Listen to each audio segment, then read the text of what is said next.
पूजा और प्रिया से बात करके रितु को बहुत अच्छा लगा। वो भी धीरे धीरे अपना ध्यान पढ़ाई में लगाने लगी। और फिर पूजा और प्रिया के साथ ही कोचिंग जाना, वहां से वापस आना, साथ में खाना खाना, ऐसे हर समय साथ रहते रहते दोनों से ही उसकी दोस्ती जल्दी ही हो गई। कोचिंग पर रितु का जितना भी कोर्स छूटा हुआ था, वह पूजा और प्रिया की हेल्प से उसने जल्दी ही कवर कर लिया। पूजा और प्रिया भी रितु की तरह अच्छी फैमिली से बिलोंग करती थी, इसलिए रितु को उनके साथ रहकर अच्छा लगने लगा था। वे दोनों पढ़ने में भी काफी अच्छी थी, तो रितु को उन दोनों के साथ पढ़ने से काफी हेल्प भी मिल जाती थी। शुरू के 2-4 दिन तो रितु को थोड़ा बहुत घर की याद भी आई और अकेलापन भी लगा। लेकिन पूजा और प्रिया के साथ ने रितु को कब वहां के माहौल में डाल दिया, उसे खुद ही पता नहीं चला।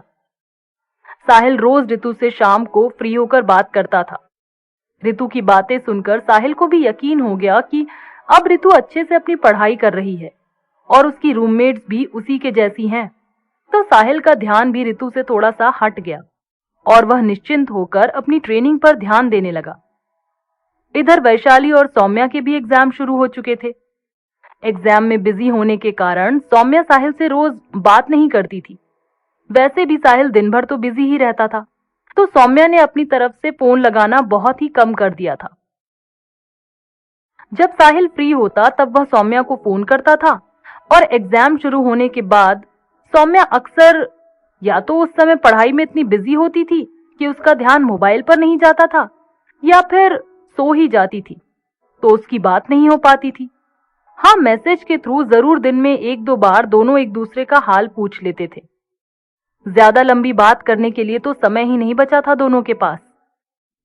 सौम्या पहले तो बहुत उदास रहती थी ये सब देखकर, लेकिन जब सौम्या की भाभी ने उसको समझाया था, उसके बाद सौम्या ने भी अपना ध्यान वहां से हटाकर अपनी पढ़ाई पर लगा दिया था और साहिल को भी थोड़ा फ्री छोड़ दिया था, जिससे वो अच्छे से अपनी ट्रेनिंग कर सके। सौम्या को यह सब समझ में आ गया था कि साहिल अभी बहुत बिजी है और फिर ट्रेनिंग में टाइम टेबल का भी बहुत ध्यान रखना पड़ता है, इसलिए हर समय तो पॉसिबल ही नहीं कि वह सौम्या से बात कर पाए। ये सोचकर सौम्या ने अपने मन को समझा लिया था। उसे साहिल के फोन का इंतजार रहता था, लेकिन अब शिकायत नहीं होती थी कि साहिल उसे फोन नहीं करता या फिर कम बात करता है। पहले का समय अलग था। पहले तो दोनों ही इतने फ्री थे कि सारा दिन एक दूसरे के टच में रहते थे, कभी मैसेज, कभी कॉल के थ्रू, और मिलना भी जल्दी जल्दी हो जाता था। पर अब साहिल चाह कर भी पहले जैसा समय नहीं दे सकता था। कभी कभी साहिल को भी अपने मन में लगता था कितना बिजी शेड्यूल हो गया है। जॉब, ट्रेनिंग, इन सब चीजों के अलावा और कुछ मन में नहीं आ पाता है। फिर खुद ही अपने आप को समझा देता कि सिर्फ 6 महीने ही तो है ट्रेनिंग के, उसमें से भी 2 महीने तो निकलने को हैं, बाकी बचे 4, वो भी ऐसे ही निकल जाएंगे। उसके बाद जब एक बार जॉब सेट हो जाएगी तो फिर हर चीज का टाइम भी मैनेज हो जाएगा। जब भी साहिल को सौम्या की याद आती तो वह इन्हीं सब बातों से अपने आप को समझा लेता था। उधर ऋचा भी अपने एग्जाम में बिजी थी। उसने इस बार जी तोड़ मेहनत की थी, साहिल को ये यकीन दिलाने के लिए कि अब उसका ध्यान सिर्फ और सिर्फ पढ़ाई पर है। हाँ, जब वह कॉलेज में होती तो अमान से मिलती भी थी और बात भी करती थी, पर पहले की तरह फोन पर घंटों घंटों बात करना अब उसने छोड़ दिया था। ऋचा अमान से दूर भले ही होने लगी थी, पर अमान के लिए उसकी फीलिंग्स ना तो बदली थी और ना ही कम हुई थी। हाँ, उसने जाहिर करना बंद कर दिया था। अमान इस बात को अच्छी तरह समझता था कि ऋचा अपनी मर्जी से उससे दूर नहीं हो रही है, या तो अपनी फैमिली के डर के कारण या फिर उस वैलेंटाइंस डे वाले इंसिडेंट के कारण ऋचा ने यह डिसीजन लिया है। अमान ने कभी ऋचा को कभी भी किसी चीज के लिए फोर्स नहीं किया, और अब धीरे धीरे जैसे ऋचा दूर होती जा रही थी, अमान ने भी ऋचा को पूरी तरह ही छोड़ दिया था। वो अक्सर सोचता था कि अगर ऋचा को सच में अमान से प्यार है तो एक ना एक दिन उसे अमान की सच्ची फीलिंग्स का एहसास हो जाएगा, और अगर नहीं हो पाया और ऋचा दूर चली गई, तब भी अमान को ये तसल्ली तो रहेगी कि हाँ, उसकी लाइफ में ऋचा जैसी कोई लड़की भी आई थी।